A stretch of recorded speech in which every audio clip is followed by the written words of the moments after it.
Salam sejahtera untuk kita semuanya. Puji syukur kepada Tuhan Yang Maha Esa atas limpahan taufik, karunia dan nikmatnya sehingga kita bisa berkumpul di sini di ruang yang cukup istimewa.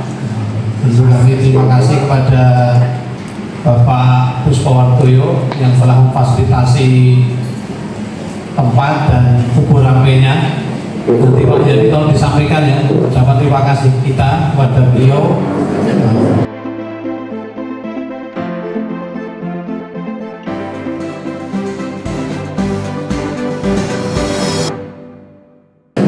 Kemudian tentu terima kasih kepada Pak Wira yang sudi bersama kita dan juga Pak Eko Nuryanto.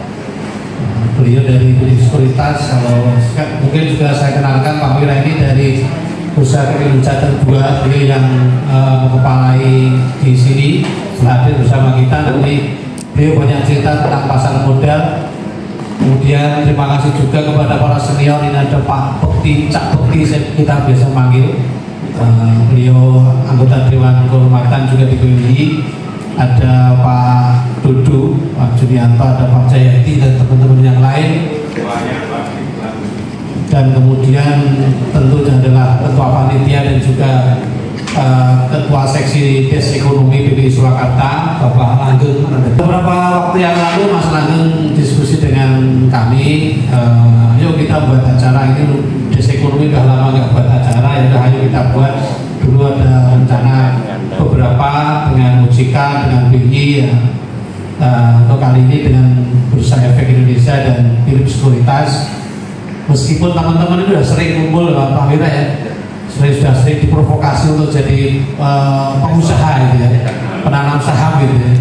Katanya tadi saya tanya sudah ada beberapa Pak ya, tapi baru nanam Pak, belum mengunduh gitu. Nggak tahu munduhnya kapan gitu ya. Apalagi sekarang kan penanam saham itu kan nggak berarti harus yang mesti harus banyak ya. Ketengan juga bisa Pak Wira ya. Saya beberapa kali provokasi juga oleh Pak Wira. Ayo kita mulai panas gitu ya. Kita istilahnya mencari passive income gitu ya. Karena kita juga berpikir masa depan kita tuh kalau wartawan itu kan ya harus begini-begini saja itu kan nanti kedepannya gimana kan ya. Paling sekarang juga banyak layoff untuk teman-teman media yang saya pikir juga harus menjadi perhatian. Saya itu juga masih bingung gitu ya untuk menjadi penanam saham bagaimana. Nah, nanti di forum ini untuk kesekian kalinya Pak Wira dan Pak Eko Nuryanto bisa kembali memprovokasi teman-teman yang begitu. Intinya teman-teman ini kalau mengedukasi, menginformasinya pintar gitu ya, lewat berita dan sebagainya. Tapi mungkin belum sampai pada tahap pelaku. Nanti meskipun ada beberapa tadi Pak Laras sudah cerita, tapi problemnya sekarang masih menanam terus gitu ya. Belum sempat mengunduh gitu. Kalau yang lainnya mungkin ini yang kalau memang nggak kasat mata ya, menanam saham memang nggak kasat mata, tapi saya pikir menjadi salah satu solusi untuk berbisnis juga. Memang saham itu unik ya, ketika kondisi sangat terkait dengan isu kemarin misalnya Indonesia gelap gitu ya, kemudian langsung terjadi drop off gitu ya, sangat turun dan kemudian malah negatif sentimennya gitu ya. Tapi tadi sebelum kesini saya iseng-iseng baca itu yang buka tentang pasar modal Indonesia, katanya trennya sudah naik kembali kan gitu. Berarti kan isu ini sangat penting. Ketika keyakinan pabrik bagus, saya pikir ini juga bagus. Nah ini memang menarik. Saya jadi ingat ketika RHK ini gitu ya, habis bilang terbitlah terang kan gitu ya. Nanti siapa tahu ini kan kondisi pasar saat kita juga kembali menjadi terang gitu. Sekali lagi terima kasih kepada Pak Wira, Pak Eko Nuryanto, kemudian Pak Langgeng yang telah menyiapkan acara ini dan teman-teman dari Des Ekonomi dari Surakarta. Semoga nanti bisa berlanjut, gak hanya di sini, di beberapa yang lain bisa kita mulai yang lain. Dan tentunya kepada teman-teman yang sudah hadir, nanti kita diskusikan. Ini acaranya santai, kita kemas santai ya Pak Langgeng ya. Kita kemas santai sambil menikmati ilmu, tapi juga bisa berdiskusi dan siapa tahu bisa berlanjut kemudian menjadi penanam saham gitu ya. Saya kira itu dari saya. Terima kasih sekali lagi semuanya. Billahi taufiq wal hidayah. Wassalamualaikum warahmatullahi wabarakatuh. Baik, terima kasih Pak Anas. Ya. Ya, sebelum kita menanam itu ya saham ya, kita mendengarkan dulu sambutan dan sekaligus pemateri pertama dari Bapak Wira Adibrata selaku Kepala Bursa Efek Indonesia Jateng 2. Kepada Pak Wira, monggo langsung dibuka.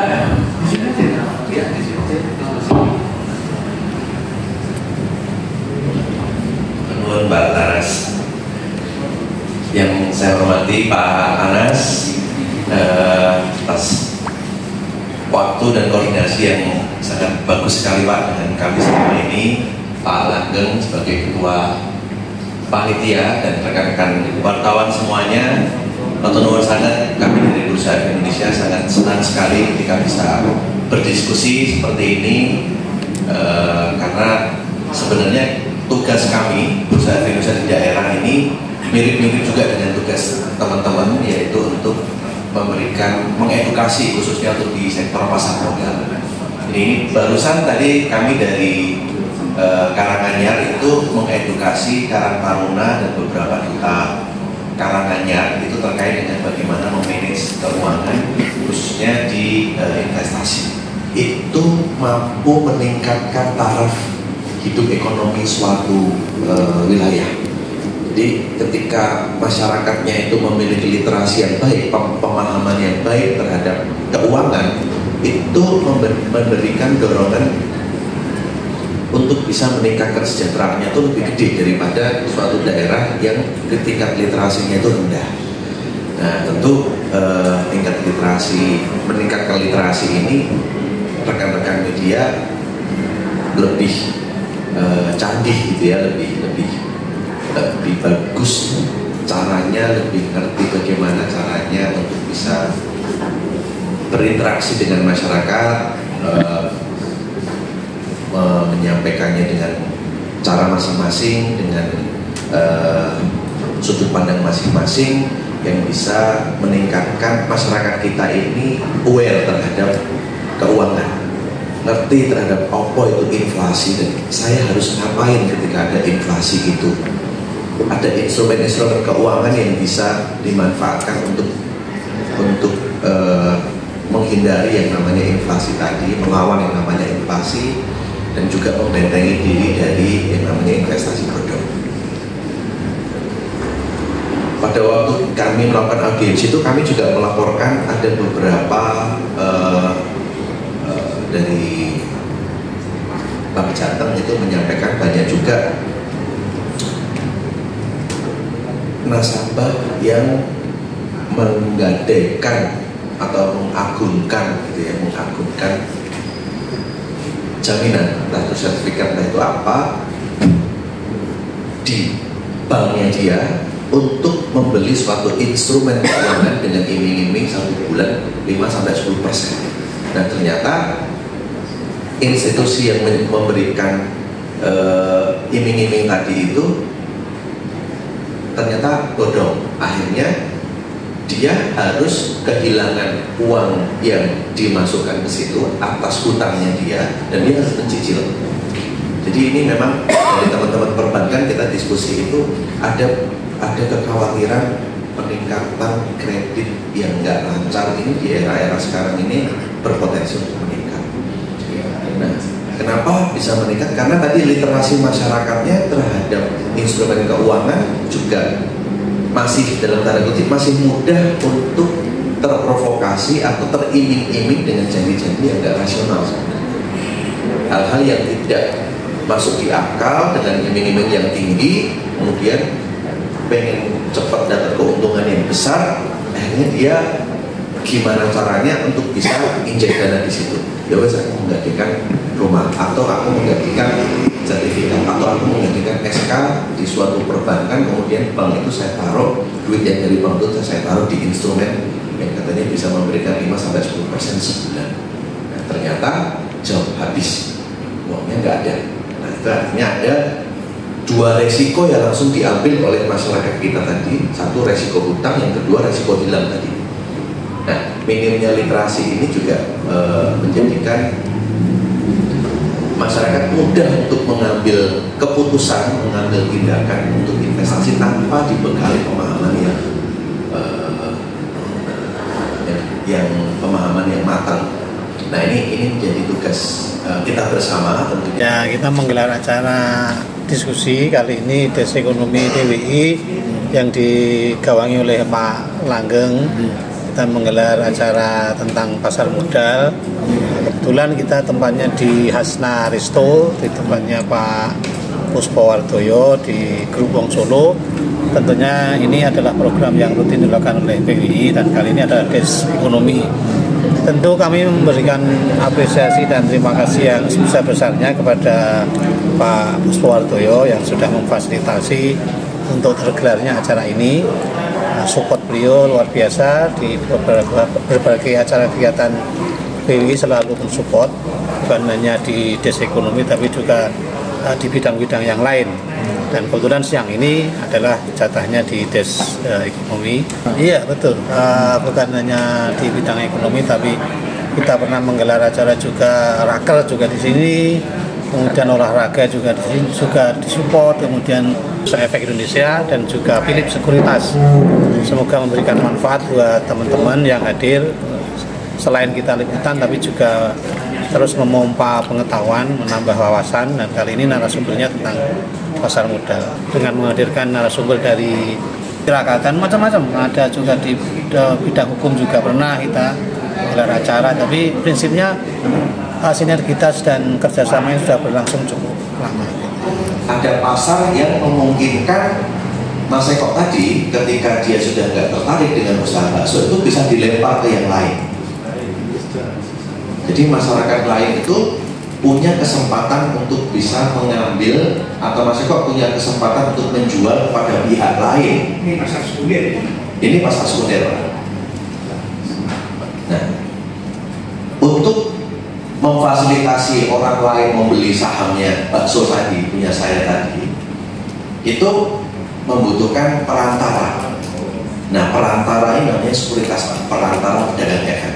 Nah, itu kenapa di pasar modal harus ada perantara, karena perantara inilah yang akan mencarikan pembeli maupun penjual di pasar sekunder tadi. Jadi nggak bisa langsung ke bursa, nggak bisa langsung ke baksonya tadi. Jadi itu kenapa harus ada perantara pedagang efek atau sekuritas. Jadi pasar ini mencari secara individu. Betul. Tidak ada semacam bursa gitu ya. Ya, bursanya itu Pak. Ada ya, bursanya itu tadi. Ya, maksud saya ya. Bursa kalau yang diterangkan tadi kan sepertinya kita datangi individu-individu gitu. Tapi kalau bursa secara reguler itu ada enggak? Ya, itu tadi saya mengilustrasikan kalau direct investment yang kemudian dicampurkan. Mungkin saya ilustrasinya kurang jelas ya. Gini Pak. Jadi kalau pasar modal itu mungkin gini Pak ya, ada kayak Indofood, Unilever itu sebelum dia terdaftar di bursa, sebelum dia masuk ke bursa, dia kan private company, perusahaan yang belum publik. Katakanlah yang punya sampai sekarang memang belum ada investor yang datang ke kantor kami gitu ya. Tapi saya beberapa tanya ke beberapa teman-teman sekuritas, banyak nggak masyarakat Solo yang beli saham Nestlé? Banyak ternyata. Banyak. Mungkin di Mas Eko juga banyak. Tadi ada di beberapa, satu orang ada yang punya 200 juta, satu orang ada yang punya 300 juta, itu banyak. Sekarang ya pertanyaannya Pak Langgeng tadi, nasibnya gimana? Kan? Nasib dari orang-orang itu gimana? Apa yang harus dia lakukan supaya uangnya kembali? Nah, di pasar modal itu memang konsekuensi atau resiko terbesar adalah ketika perusahaan itu bangkrut. Nah, sesuai dengan peraturan undang-undang perseroan terbatas, ketika perusahaan itu mengalami kebangkrutan, yang harus kewajiban yang diselesaikan pertama adalah membayar hutang. Dia jual hutangnya dulu, jual asetnya dulu, asetnya dijual, kemudian dapat uangnya diberikan kepada yang hutang atau obligasi. Hutang itu menjadi prioritas pertama bagi perusahaan yang kaya dan bangkrut. Kemudian nasib pemegang sahamnya gimana? Nah, nasib pemegang saham ini akan dapat ketika aset yang dijual itu ada sisanya setelah membayar hutang. Nah, kalau nggak ada sisanya gimana? Ya kita nggak dapat apa-apa. Hilang, Pak. Itu resiko terbesar ketika kita investasi di saham. Makanya ketika kita mau investasi saham tuh kita harus benar-benar tahu betul fundamental yang kita investnya di situ. Kita kan kalau misalnya beli saham itu kan kita urun modal ya. Kita urun modal artinya kita sudah mempercayakan uang kita ini dikelola oleh orang lain, yaitu perusahaan yang co-public tadi. Kita sudah menaruh resiko di situ sebenarnya, dengan harapan kita mendapatkan keuntungan. Tapi kan di dalam proses usaha itu pasti ada resikonya. Nah, kita belajar menganalisa resiko terendah itu ketika perusahaan misalnya satu diantaranya hutangnya nggak berlebih, itu kan kelihatan laporan keuangan. Terus return ROA-nya, return asetnya seperti apa? Dia bisa nggak memaksimalkan total asetnya itu untuk mendapatkan pendapatannya dia? Kemudian ROE-nya seperti apa? Harga sahamnya itu dibanding dengan rasio earning-nya pendapatannya seperti apa? Nah, itu beberapa hal-hal yang harus kita lakukan, harus kita analisa sebelum kita melakukan investasi. Karena ketika kita melakukan investasi tanpa melakukan analisa-analisa, itu bukan investasi tapi spekulasi.